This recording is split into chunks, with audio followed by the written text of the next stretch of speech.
Bueno, mis amigos, antes de pasar al tema del Departamento de Recursos Naturales, que es el tema central hoy en el día de hoy, también de conversar con el secretario de Corrección, no podemos dejar pasar lo que está ocurriendo en Venezuela, que tiene a todo el mundo básicamente pegado a los televisores buscando información de lo que ocurre. Le he pedido al profesor Jorge Smith que nos dé un pequeño resumen de lo que a su juicio es lo que está ocurriendo allá. Adelante, profesor. Gracias, Ferdinand. Bueno, Venezuela vivió hoy un día de tensiones históricas.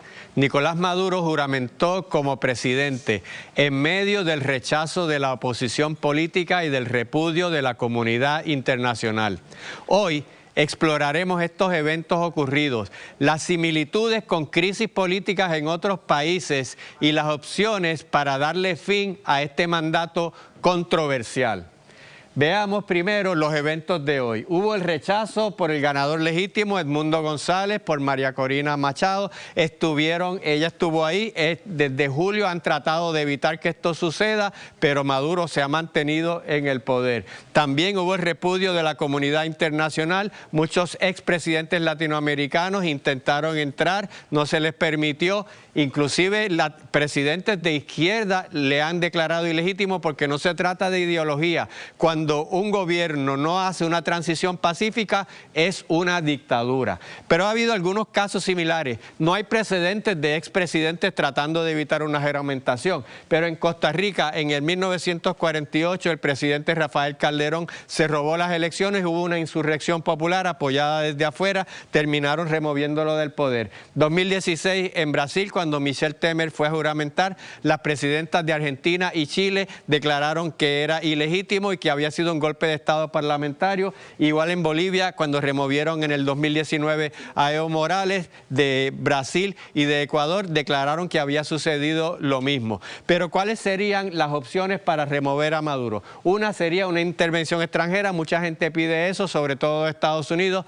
Muy difícil, el ejército venezolano es fuerte, sería una guerra con muchos muertos y prolongada. Una insurrección popular sería otra alternativa. Los venezolanos no están armados, Venezuela no es Colombia, que tiene grupos guerrilleros, también habría un baño de sangre. Y la otra opción, que las Fuerzas Armadas venezolanas removieran al presidente, como ha pasado en otros sitios. Muy difícil, están cooptados desde tiempos de Chávez, hay más de 2000 generales, Maduro en el verano nombró a más de 100 generales y están sus futuros políticos y personales ligados, igual que muchos civiles alrededor de eso. ¿Cuál es la relación con Puerto Rico? Es tóxico para la izquierda, para el independentismo, lo vimos durante las elecciones, relacionaron el estilo dictatorial con su ideología, no es lo mismo, pero mucha gente lo creyó así. Va a haber más inmigrantes, más de 30.000 venezolanos en Puerto Rico, eso puede aumentar, y un impacto económico, ya lo hemos visto desde que entró Chávez, cuando Venezuela tenía un comercio de más de 500 millones con Puerto Rico, hoy no llega a 8 millones. Por eso aquí en Vistazo al Mundo le traemos temas internacionales y los relacionamos con Puerto Rico. Pero ustedes, ¿qué opinan? Me gustaría ver sus comentarios en las redes. Y ahora seguimos con Ferdinand. Gracias, profesor. Excelente, excelente, tremendo resumen. Tengo aquí un panel muy interesante. Traje hoy a Rafael Cerame, que precisamente es el consultor internacional, pero lleva 48 o más horas al lado de Edmundo González, la persona que se plantea que es el nuevo presidente de Venezuela. Rafa, saludos, bienvenido. Saludos, Ferdinand, y a todos en el panel. Bueno, lo que... Déjame presentar a Valentina, Valentina Noriega, que es portavoz de los venezolanos en Puerto Rico. Saludos, Valentina, encantado de tenerte aquí. Y el profesor que le pedí que se uniera al panel. Rafa, tu análisis sobre todo esto, y me gustaría saber un poco también esta conversación íntima que tuvieron ustedes, los expresidentes, con Edmundo, estando tú allí presente. Sí, anoche estuvimos reunidos varias veces con el presidente electo de Venezuela, Edmundo González. Estaban Vicente Fox, Felipe Calderón, Tuto Quiroga, entre otros, Andrés Pastrana de Colombia también estuvo. En fin, buscando la manera de ser solidarios con el pueblo venezolano en un momento tan difícil, cuando hoy se consuma un golpe de Estado.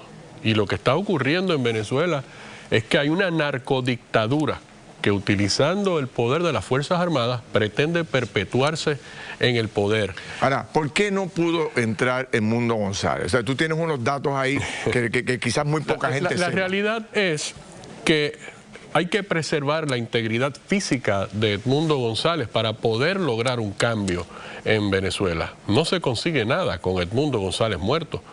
Y la narcodictadura, luego de haber atentado contra la vida de María Corina Machado, días antes de eso secuestraron al yerno del presidente electo de Venezuela. Son capaces de cualquier cosa porque saben que su futuro es el mismo de Manuel Antonio Noriega. Pero todo el mundo terminará pensaba, preso. Pero todo el mundo, yo pensaba, por ejemplo, al ir acompañado con esa enorme cantidad de expresidentes. Bueno, la logística. Yo dije, bueno, pues no hay forma. Más allá de la logística, el poder del mensaje. Sí, pues es la intención. ¿Qué pasó con la logística? Todavía esa es la intención. Eso no ha terminado. Lo que ocurre es que la República Dominicana y Panamá, que fueron los últimos dos destinos de la gira internacional de Edmundo González, no tienen relaciones diplomáticas con Venezuela y no hay vuelos comerciales desde República Dominicana hacia Venezuela. Cuando vas a hacer ese intento utilizando una nave privada, tienes que hacer un plan de vuelo y que el destino te lo autorice. Claro. No lo autorizaron. Entonces, las otras opciones es entrar por tierra. Entrar por tierra implica llegar a Colombia.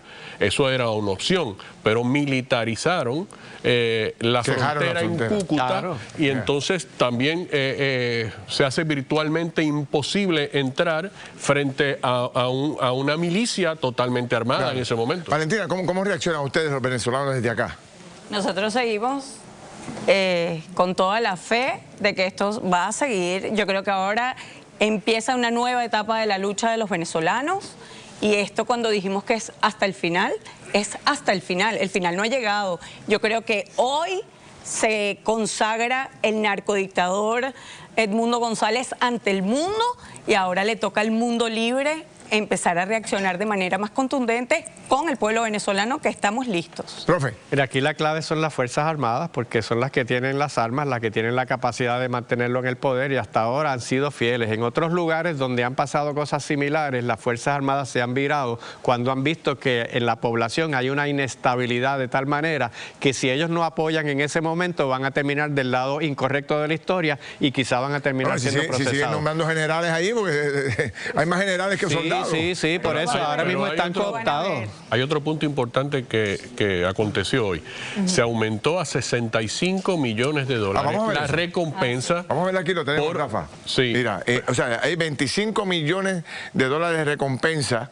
¿Cómo es que se llama este hombre? Diosdado Cabello. Diosdado, sí, pero fíjate lo 25 para Maduro y 25... 15. 15 millones acá. Sí, pero lo novel es que esos 15 millones a quien se le están imponiendo es a Padrino López, que es el ministro de Defensa, el que tiene a cargo los grupos de represión. Y fíjense los delitos que se le está implicando a este trío de delincuentes.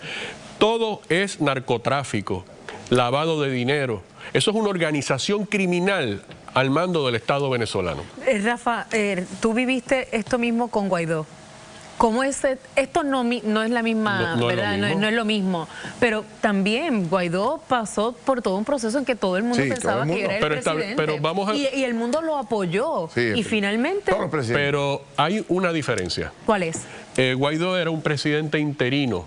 Ostentaba esa posición por ser el presidente del Congreso en el momento en que se declara a Maduro como un usurpador del poder porque estaba ocupando la presidencia de manera ilegítima. Edmundo González tiene 8 millones de votos a su favor, derrotando a esa narcodictadura en unas elecciones diseñadas por ellos mismos. Es un presidente electo, no interino. Denis, tú dices que lo apoyó, pero lo apoyó igual que ahora, lo apoyó haciendo declaraciones y haciendo sanciones, pero es que eso no va a venir de afuera. Exacto. Eso no puede venir de afuera. Entonces, mientras no haya un movimiento autóctono, ya sea de la población o de las Fuerzas Armadas, muy difícil de que haya un cambio. Pero pregunta, a mí me parece que el rol de Estados Unidos aquí también es clave. Y a mi juicio, Donald Trump no se ha distinguido nunca por ser moderado en sus palabras. Está hablando de Groenlandia, hablando del Golfo de México, hablando hasta de Panamá con amenaza. No se ha expresado categóricamente en este momento, en estos días, sobre Venezuela, pero el día 20... Sí se expresó. Bueno, pero no ha hablado de amenaza, mucho menos roles el rol es más allá de apretar económicamente. A lo que voy es, después del día 20 de enero, cuando asuma la presidencia de Estados Unidos y a ver reclamos de la comunidad hispana latinoamericana, esperamos que el presidente Trump pueda hacer una ficha que cambie entonces el rumbo yo creo que tan pausado que lleva Estados Unidos con esto. A mí el problema es que Trump está más enfocado en las deportaciones masivas y él tiene que convencer al gobierno venezolano de recibir a miles de venezolanos allá.